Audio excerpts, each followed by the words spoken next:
我要原民课纲，我要原民课纲，做课本的主人，做课本的主人。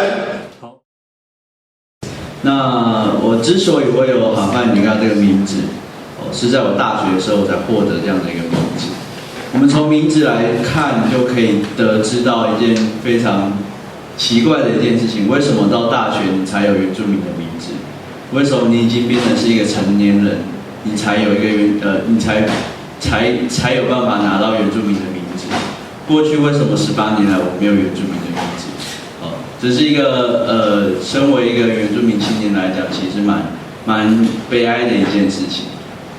我过去18年，在还没获得名字之前，我完全不知道说阿美族的命名方式是怎么样。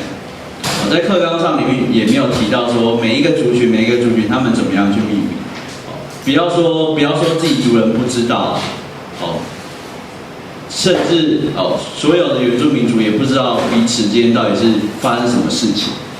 今天我们说阿美族有大港口事件、七角川事件，在场应该很少人有听过这样的事情。这都是课纲上没有教导的一些事情。那我是一直到大学之后，自己去翻书，自己去阅读，自己去读，才知道有这些过去我们阿美族发生的各种不平等的一些抗争的事件发生。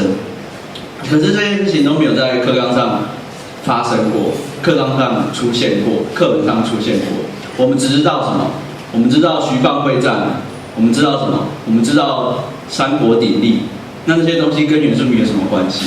这是非常好笑的一件事情。为什么原住民的小孩只知道中国历史，只知道世界历史，自己的历史完全都不知道？那我们要怎么跟我们自己的长辈对话？常常听到长辈跟我们讲说：“我现在年轻人啊，都已经不知道我们以前发生什么事情。为什么不知道？没有人教嘛，没有人教，当然就不知道了。那这件事情其实非常非常重要的一件事情。有人说，你要毁灭一个民族，就是把它的历史磨灭掉。没有历史，你们就没有共同的族群记忆。这是我们阿美族守护联盟觉得非常非常需要去严正抗议的一件事情。为什么我们没有一个原住民的一个课纲？